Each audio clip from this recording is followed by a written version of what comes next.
நம்ம பகல்லே வந்திருக்கலாமா? இந்த ஆளை நாளைக்கு வந்து பார்க்கலன்னா நீ தான் கேட்கவே மாட்டேங்கிற. இல்ல மாமா, பகல்ல பகவான்ஜி வீட்ல இருக்க மாட்டாராம். ஓ ஆமா இல்ல, அந்த ஆளு ஒரு பேய் பிடிச்சாலு. இந்த மாதிரி பேய் ஓட்டிங்களுக்கெல்லாம் ராத்திரியில தான் டியூட்டியே.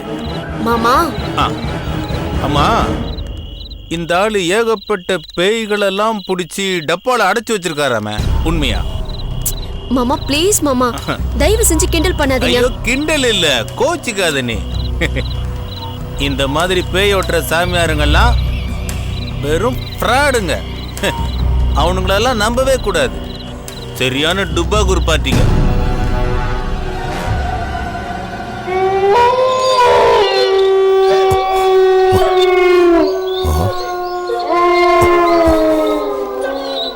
என் அப்பாவும் அண்ணனுங்களும் நிறைய பாவத்தை சேர்த்து வச்சிருக்கானுங்க.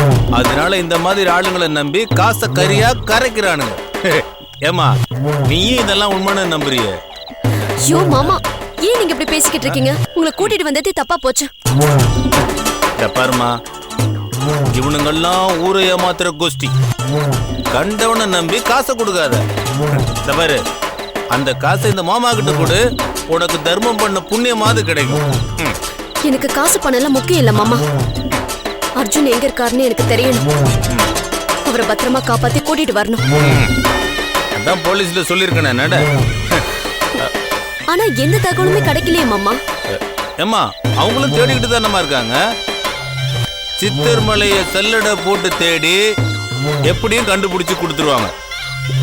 அவங்களும் தேடட்டும், நாம இவர்கிட்டயும் போய் கேட்டு பாப்போம். சரி, நட.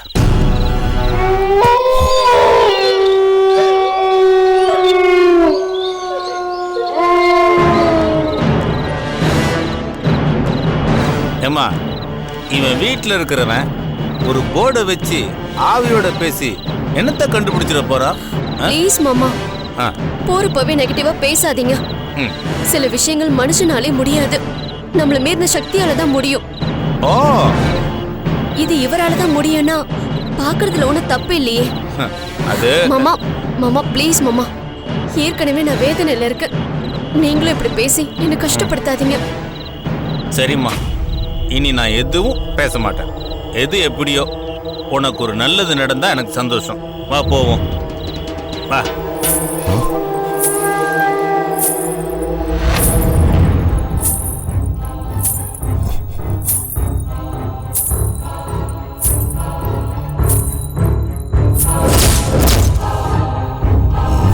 அவ வந்துட்டாடா, உன்னை தேடி வந்துட்டா.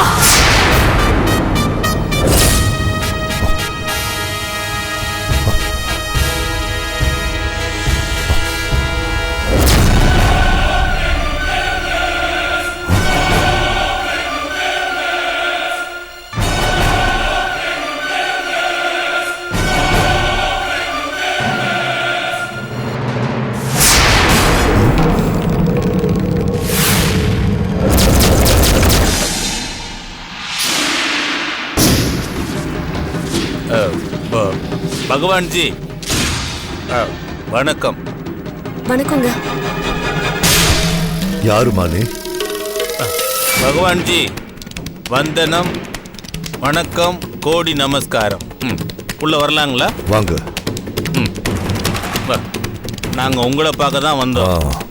இது என் மருமக, அர்ஜுனோட ஒய்ஃப். அப்படியா? சாமி, என்ன ஆசீர்வாதம் பண்ணுங்க. நல்லா இருமா. நல்லா நல்லா.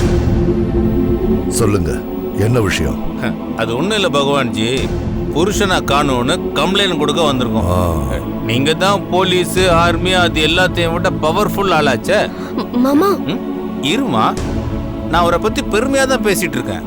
இந்த பாருங்க, நீங்க ஆவியோட எல்லாம் சகஜமா பேசிட்டு இருக்கீங்க. அதுங்க உதவியோட அர்ஜுன் எப்படி இருக்கான், எங்க இருக்கான்னு கண்டுபிடிச்சு கொடுக்கணும். ஆமா, உங்ககிட்ட ஆவி இருக்கா? ஆவி நினைச்சப்பெல்லாம் வராது. ஓ, ஆவிங்கெல்லாம் லீவ்ல போயிருச்சோ? பரவாயில்ல, விடுங்க. அம்மா, அர்ஜுன கூகுள்ல தேடிக்கலாம். ஐயோ மாமா, இருமா, நம்ம சயின்ஸை கூட நம்பலாம், தப்பு இல்ல. பாபுஜி ப்ளீஸ் உங்க மொபைல்ல கொஞ்சம் எடுங்க, அந்த மேப்பை ஓபன் பண்ணுங்க. எஸ், அர்ஜுன் எங்க இருக்கான்னு கண்டுபிடிங்க. ஆமா, உங்க மொபைல்ல ஜிபிஆர்எஸ் இருக்கா? ஹலோ, உங்ககிட்ட மொபைலாவது இருக்கா? ஐயோ மாமா, ஏன் இப்படி பண்றீங்க? ப்ளீஸ் நீங்க கொஞ்சம் பேசாம இருங்க. இல்லம்மா, உப்புமானோ உப்பு இருக்கணும், மொபைல்னா ஜிபிஆர்எஸ் இருக்கணும்ல, அது இல்லாம எப்படி? மாமா ப்ளீஸ் டென்ஷன் பண்ணாதீங்க. தயவு செஞ்சு நீங்க கொஞ்சம் வெளியில இருங்க. நான் ஏதாவது தப்பா பேசினா? தப்பு ஏன் மேலதான். நீங்க வெளியில இருங்க, இவர்கிட்ட நான் பேசிக்கிறேன். மாமா ப்ளீஸ் மாமா போங்க. சரிம்மா, பாபுஜி ரொம்ப விவரமான ஆளு, எப்படியும் கண்டுபிடிச்சிருவாரு. நீ தெளிவா வெள்ளவாரியா கேட்டு தெரிஞ்சிட்டு வா. சரி, நான் வெளியில இருக்கேன். வணக்கம். சாமி தப்பா எடுத்துக்காதீங்க, அவர் சார்பா நான் மன்னிப்பு கேட்டுக்கிறேன். பரவாயில்லம்மா, என்ன பிரச்சனை சொல்லு.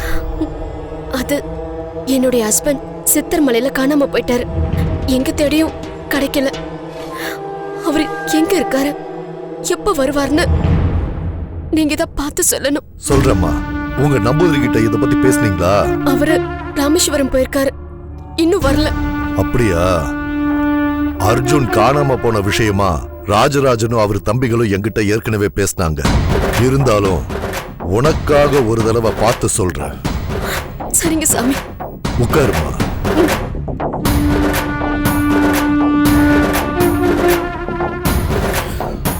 அர்ஜுனை பத்தி கொஞ்சம் சொல்லுப்பா.